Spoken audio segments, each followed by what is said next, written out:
మేమంతా సిద్ధం సభకు ఒంగోలు పార్లమెంటు నలుమూలల నుంచి విచ్చేసినటువంటి ప్రతి ఒక్క వైఎస్ఆర్ కాంగ్రెస్ పార్టీ కార్యకర్తకు జగనన్న సైనికులకు శిరస్సు వంచి నమస్కరిస్తున్నా. ముందుగా నాకు ప్రాణమైన మన ప్రీతమ నాయకుడు జగన్మోహన్ రెడ్డి గారికి నమస్కరిస్తూ అభిమానం, ఆత్మీయత, మంచితనం నిండుగా మెండుగా ఉన్నటువంటి ఒంగోలు పార్లమెంటు ప్రజలకు, కార్యకర్తలకు, మన ప్రజలకందరికీ కూడా మరొక్కసారి శిరస్సు వంచి నమస్కరిస్తున్నా. పెద్దలారా, ఆత్మీయులారా,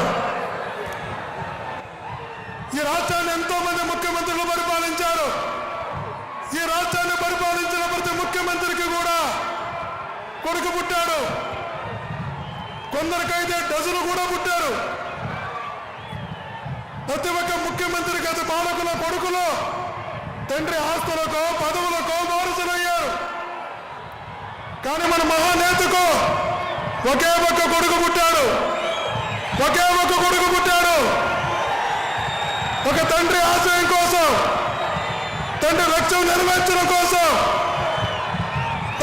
తన తండ్రి పేరు ఈ తెలుగు సమాజం ఉన్నంతకాలం శాశ్వతంగా నిలపడం కోసం ఒక కొడుకు పడిన తపన, పడుతున్న తాపత్రయం, పడుతున్న కష్టం చూసిన తర్వాత ఈ రాష్ట్రంలోనే ప్రతి తల్లి, ప్రతి తండ్రి అనుకుంటారు ఒక్క కొడుకు పుట్టినా కూడా జగన్మోహన్ రెడ్డి కొడుకే ప్రతి తల్లి, ప్రతి తండ్రికి కావాలి అని.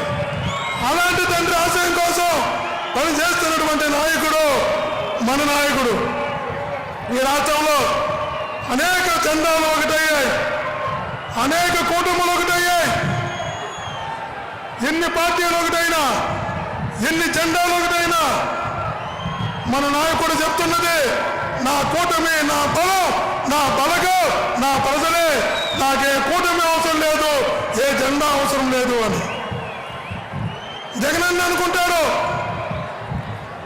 నా బలం, నా ధైర్యం, నా ప్రజలు అని. కానీ ప్రజలు అంటున్నారు నా నమ్మకం, నా ప్రజలు అంటున్నారు జగనన్న.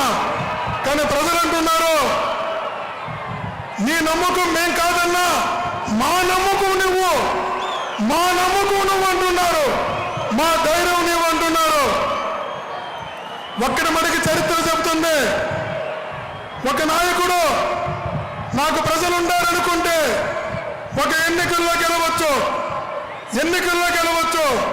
అదే ప్రజలు మా నాయకుడు ఉన్నారనుకుంటే ప్రపంచాన్ని జయించచ్చు అంటారు.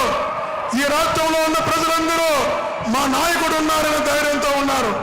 కష్టం వచ్చినా, కరోనా వచ్చినా, విపత్తు వచ్చినా, ఆపదైనా, ఆరోగ్య సమస్య అయినా తండ్రిలాగా, కొడుకులాగా, అన్నలాగా మమ్మల్ని కాపాడేటువంటి మా నాయకుడు ఉన్నాడనే ధైర్యం ఈ ప్రజలకు ఉన్నది. ఆ నమ్మకాన్ని కలిగించినటువంటి నాయకుడు మన నాయకుడని మనం ధైర్యంగా కూడా ఈరోజు చెప్పుకోవచ్చు. నేను కూడా ఒక స్కాలర్గా అనేక మంది పాలకుల పరిపాలన చదివాను, అనేక మంది నాయకుల చరిత్రను చదివాను. కానీ అన్ని కులాలు, అన్ని మతాలు, అన్ని వర్గాలు, అన్ని ప్రాంతాలు సమానంగా చూడాలి, అందరికీ మంచి చేయాలన్న ఒకే ఒక లక్ష్యంతో పనిచేస్తున్నటువంటి జగనన్న చరిత్ర ఖచ్చితంగా భవిష్యత్తులో సువర్ణాక్షరాలతో లిఖించదగ్గదిగా నిలుస్తుందని కూడా మనం ధైర్యంగా చెప్పవచ్చు. నేను నా 16 సంవత్సరాల వయసు నుంచి 1988 నుంచి రాజశేఖర్ గారి కుటుంబంలో పెరిగా. నేను వాళ్ళ తాతగారైన రాజారెడ్డి గారితో 88లో పరిచయం అయితే రాజారెడ్డి గారు, రాజశేఖర రెడ్డి గారు, జగన్మోహన్ రెడ్డి గారు గత 34 సంవత్సరాలుగా ఒకే కుటుంబంతో, ఒకే నాయకత్వంలో నా 3 దశాబ్దాలుగా 34 సంవత్సరాలుగా పనిచేస్తున్నా. వాళ్ళ 34 సంవత్సరాలు వాళ్ళ కుటుంబంతో పనిచేసినటువంటి సేవకుడిగా, శ్రామికుడిగా, కార్యకర్తగా నేను తెలుసుకున్నది ఒకటే, వాళ్ళ దగ్గర నేర్చుకున్నది ఒకటే. పార్టీ కోసం పనిచేస్తున్నటువంటి ప్రతి కార్యకర్త చేయి గట్టిగా పట్టుకొని నిలవాలి అని, నమ్ముకున్న ప్రాంతాన్ని అభివృద్ధి చేయాలని, నమ్ముకున్న వ్యక్తికి న్యాయం చేయాలని, నమ్ముకున్న ప్రజల కోసం ఎందాకైనా వెళ్ళాలన్న ఒక సత్ ఆశయాన్ని, ఆలోచనను వాళ్ళ దగ్గర నేర్చుకున్న వ్యక్తిగా మీకు ఈరోజు తెలియజేస్తున్నా. ఈరోజు నన్ను నమ్మకంతో జగనన్న ఇక్కడ పార్లమెంట్ అభ్యర్థిగా పంపించారు. మీరందరూ కూడా అంత అభిమానంతో ఆత్మీయతతో ఒక కుటుంబ సభ్యుడిగా నన్ను ఆహ్వానిస్తున్నారు, ఆశీర్వదిస్తున్నారు, ఆదరిస్తున్నారు. మీ అందరి సమక్షంలో మనసా వాచా కర్మను తెలియజేస్తున్నా.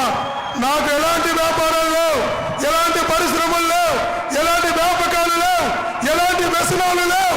నాకున్నదంతా కూడా జగనన్న అప్పగించిన బాధ్యత ఏదైతే మీతో కలిసి ఉండమని అప్పగించాడో మీతోనే కలిసి ఉంటా. అభివృద్ధిలో, సంక్షేమంలో, అన్నింటిలో మీ కష్ట సుఖాల్లో భాగస్వామి అవుతా. ఖచ్చితంగా నాకు మరలా చెప్తున్నా, నాకేం పారిశ్రామికవేత్తను కాను, నాకేం వ్యాపారాలు వ్యాపకాలు లేవు. కాబట్టి శాశ్వతంగా ఇక్కడే నివాసం ఉంటా, మీతో పాటే నివాసం ఉంటా, మీ కష్ట సుఖాల్లో భాగస్వామి అవుతా, మీ మంచి చెడుల్లో అందుబాటులో ఉంటా, మీలో కుటుంబ సభ్యుడిగా ఉంటా.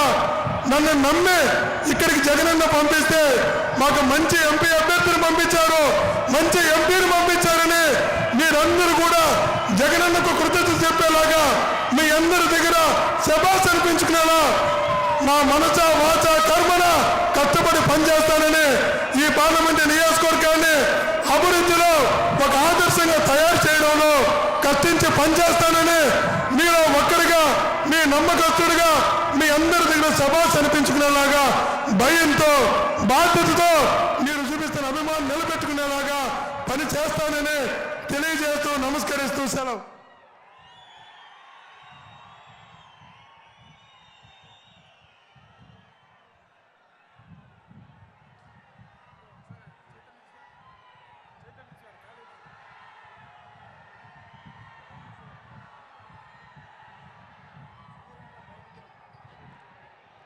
దయచేసి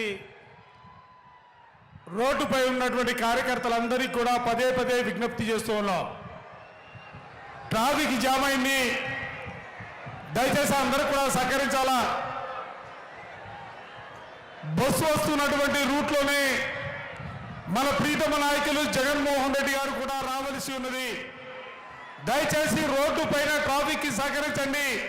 మీరందరూ కూడా ప్రాంగణంలోకి లోనికి రావాల్సిందిగా కోరుతూ ఉన్నాం.